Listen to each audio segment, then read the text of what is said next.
Welcome back to Michael's Kitchen. Exciting stuff going on today. We got some pork chops, thick cut with the crackling still on, puff pastry, asparagus, some bacon.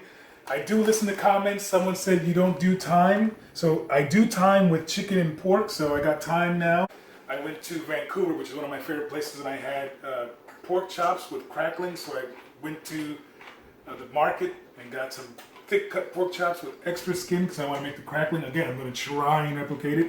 I love asparagus. I went to a place in New York, Trattoria. It's an Italian restaurant, and I had this phenomenal asparagus. So we're going to do asparagus wrapped in bacon with some puff pastry, thick cut pork chops with extra skin because I want to make the crackling. Again, I'm going to try and replicate it. So I've got my new sous chef. The last video I had Alicia helping us out. Now I've got my beautiful wife Miyaka, who is allowed to come to Miyaka's kitchen every now and then. So Miyaka's going to go ahead and start slicing our thawed out puff pastry in little 1/4-inch strips.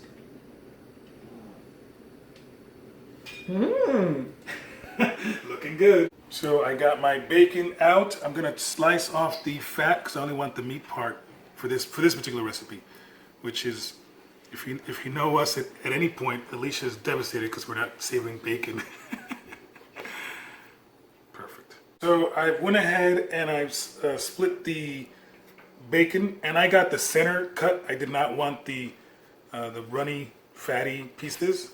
So I got my bacon split up. I got my asparagus ready, and I'm going to wrap this basically like a candy cane around the asparagus. Again, it's not rocket science. There's one. So now I'm on my last piece of asparagus, again wrapping around candy cane style, and on the bacon, a bacon sheet lined with parchment paper. So now I got my bacon wrapped. I'm going to take a piece of the pre-sliced puff pastry that my sous chef sliced, and in between the bacon, I'm going to wrap the puff pastry around. So I've got double candy stripe and puff pastry. And then I'm going to go ahead and continue wrapping around to finish my candy cane, if you will, of the asparagus. There you go. So now that I got them wrapped up, I've got 1 beaten egg for egg wash, and I'm just going to brush each one with egg, with 1 beaten egg. So I'm putting the egg wash on here so to give the pastry puff a golden color. And also, so I have something to stick on my next ingredient, salt. And again, sea salt or kosher salt. And then I'll do some black pepper on top. And yes, I'm putting black pepper even though my wife hates black pepper, but I'm just doing a light dusting on here.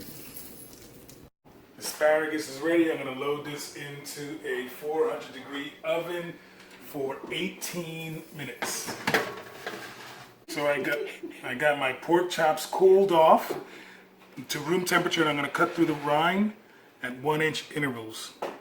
And I'm doing this so that it doesn't curl up in the pan and prevent me from getting a nice, decent color. I'm going to season my pork chops up.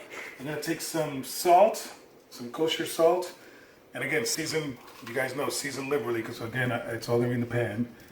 Salt, and because this is my pork or chicken, I always use the Montreal chicken on either pork or chicken. And again, liberal seasoning on all. I'll do some garlic powder. And then I'll finish this one side off with a little bit of paprika. And flip and do the same on the other side. So I'm gonna get my pork chops in the pan. You can see the smoke coming up there. I'm gonna put a little, maybe 1 tablespoon of olive oil. Hopefully it doesn't fire up. And then I'm gonna put the chops in. Remember, I cut the rind so that it would not curl in, so away. So after 3 minutes, I'm going to flip the chop.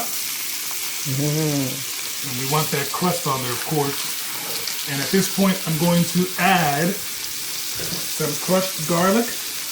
Again, just crushed garlic and some fresh thyme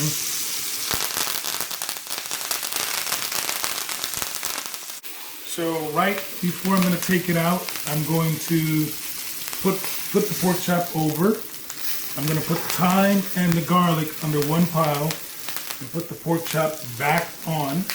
Again, do the beat on the other side as well.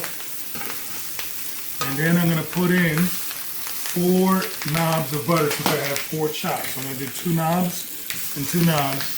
And then once the butter melts, I'm going to just baste with the butter. Basting with that garlic and thyme infused butter. And put it on the pork chop. Again, this is going to give me a nut brown finish and help me continue cooking the pork chop till I get to the doneness that I want. So my chops are done. I've done basting them. Now I'm going to put them on the side here. And I'm going to let them rest for at least 10 minutes. 10 minutes. Don't forget to be sure to take all your thyme and garlic from your basting and put it on there so that while it's resting, it gets it on there. And I'll spoon some of this butter on there as well.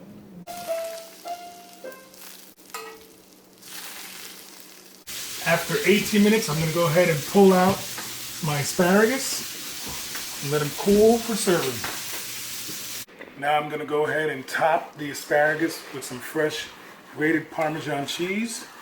And I'll put that back in the oven for about, I don't know, 2-3 minutes till the cheese melts and gets toasty. Got my thyme and garlic infused pork chops.